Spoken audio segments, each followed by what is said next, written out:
Park, Minnesota. I made the long trip up here to wherever we are, Ham Lake. We're going to do a little coach panel. Anyone hear of something called the 3 vital behaviors?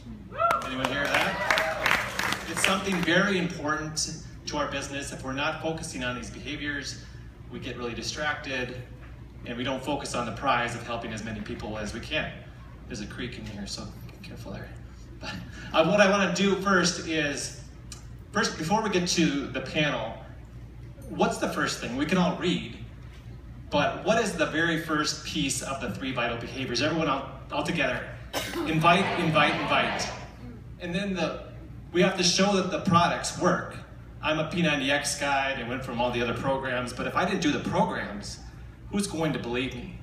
No one. And then lastly, if you do the programs, but you can't learn about yourself, there's no one's going to follow you. You're not going to be confident to share that information with other people. So with that, we're going to dive right into some panel information. I'm going to go first, but before we do that, let's introduce the panel. Ryan, do you want to go first? I'll go first. My name is Ryan. I've been a coach for 1.5 years now, and I'm a diamond.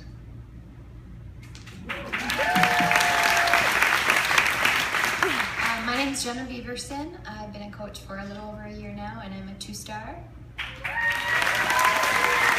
Hello, I'm Lindsay Stay. I've been a coach for 4 years. I'm a 2-time elite coach, 11-star diamond, and happy to be here in Minnesota.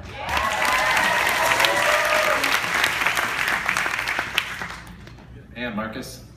All right, so I'm going to jump right in with my piece, and I'm going to talk a little bit about personal development in your story and how you can use your story to grow your business and really to grow an audience. And without your story, you really people don't connect with you. And we have only a short amount of time here, so if I start talking like an auctioneer, then just follow me a little bit closely. I'm going to stand up because I have a lot of energy. It's all about the energy. Anyway, the first thing that I want to start with is the story, like I mentioned, and not everyone wants to hear, how many people want to hear that if I went, hi, my name is Greg Barth, I'm really confident, I have six-pack abs, and all I do is work out, I eat like a robot, you should do that too. No one understands that, no one gets that, they can't relate to that. So on purpose, if you see me on Facebook as I eat chips, and I do, I eat gin and tonic, or things that people can relate to, because that's who I am.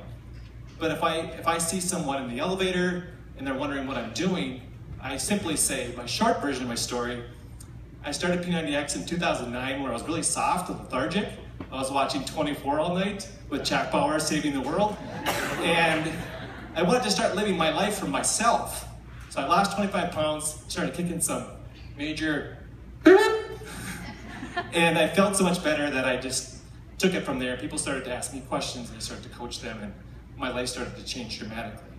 That's my story, that's a shorter version, and then you have a longer version where you can go into it a little in more detail. But without your story and how you can relate to other people, no one will really understand and think it's really for them. If you're too far up or too far down, they can't relate to you.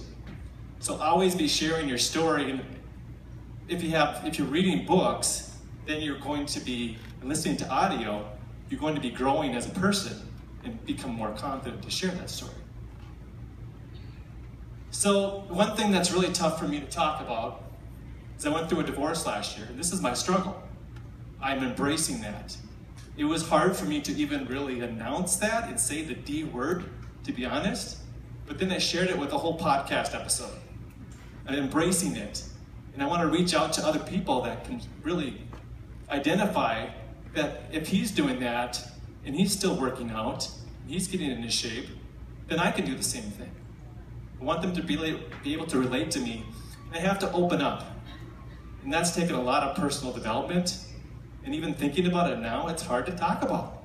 But I'm doing it, because I want to share that, and hopefully I can touch others that are in that same situation. I think we're getting cut off here. Can you go back once? So when I touch on that last piece, yes. I created a whole podcast on this whole theory of getting outside your comfort zone. Face the fears that you have and get outside the comfort zone. do something that you feel uncomfortable with. If it's getting up here and doing size later, get up here and do size later, and you'll be exhilarated, something that will fuel you to do something different and more enjoyable, and you just get outside the comfort zone and face your fears. That's what the whole idea is. Next slide. So I'm talking like an auctioneer. Who has the best, highest bid here? I'm not a very good auctioneer. Anyway, a couple of books. We're in a church here. You Are a Bad Person by Jen Sincera.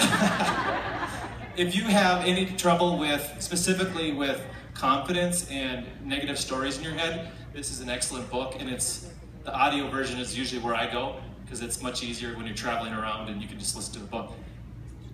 It's really good for getting past your self-limiting beliefs. The Goal Giver is one that my sister was recommending to me forever, and I finally listened to it, and I listened to it like 3 times in a row. It's a 2-hour download. The Big Picture, Tony Martin, of course, no other explanation needed.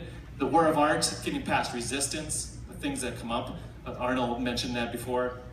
If it's a tough piece of your life, you should embrace that as part of that. You should expect it. And then Lewis Howes, I'm sure a lot of you have heard of Lewis Howes' podcast, The School of Greatness. Check it out, lewishowes.com. And that's my little section. I'm going to pass it over to Ryan.